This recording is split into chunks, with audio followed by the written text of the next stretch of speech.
હવામાન વિભાગ દ્વારા બનાસકાંઠા જિલ્લામાં વરસાદની આગાહી કરાઈ હતી અને હવામાન વિભાગની આગાહી અનુસાર જ ગઈકાલે બનાસકાંઠા જિલ્લાના વાતાવરણમાં પલટો આવ્યો।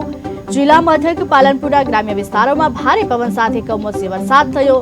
પાલનપુરના ધાનેદ્રા, જલોત્રા, ધનપરા સહિતના વિસ્તારોમાં ભારે પવન સાથે કમોસમી વરસાદ થતા ખેડૂતોના ખેતરોમાં ઉભેલા પાકને નુકસાન થવા પામ્યું છે। મહત્વની વાત છે કે ભારે પવન સાથે કમોસમી વરસાદ થતા બાગાયતી ખેતી કરનાર ખેડૂતોને ભારે નુકસાની વેઠવાનો વારો આવ્યો છે।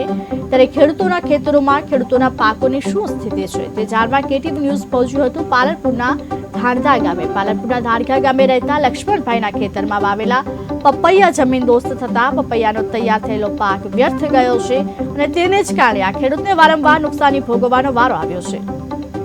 વાવાઝોડું તો સાહેબ કોઈ પારે વગર પડી ગયું, એકદમ પપૈયું સાફ હોઈ ગયું, ભાજી કોઈ કાચું પાકું બધું રાહત તાળ વળી ગયો છે।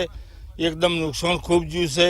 બાજરી બધું વાઢો એવું કોઈ રહ્યું જ નથી, બધું હળી ગયું, બધું એવું થઈ ગયું હોય, પડી ગયું। ઢોરેલને ચેમ કરીને વાઢી નાખો એવું બધું ઘૂસવાઈ પડી ગયું બધું। સાપરા ઉડી જાય બધા, છોકરોને બોકરોને ખૂબ પેલા કરા પડ્યા હતી, લાજ્યા કરા માથામાં બીજા સાપરા હાઈ રહ્યા હતા તો उड़ीन जाता है। वावाजोड़ा कल था, बहुत तेज था, तेज से पपीते को सबसे ज़्यादा नुकसान हो गया है। और धानता में है लक्ष्मण भाई जो खेडूत है उनके बहुत ज़्यादा नुकसान है। उनके लगभग 10-12 हज़ार पौधे थे, उसमें 70% पौधे बिल्कुल गिर गए। वो पपीते कोई काम के नहीं है, बिल्कुल डैमेज हो गए। वो बिल्कुल छलने जैसे नहीं है पपीते। तो पपीता गिरने के बाद वो कच्चा पपीता होता है, लेकिन इनका चलता लेकिन 10-12 लाख का नुकसान है, 10-15 लाख के आसपास में।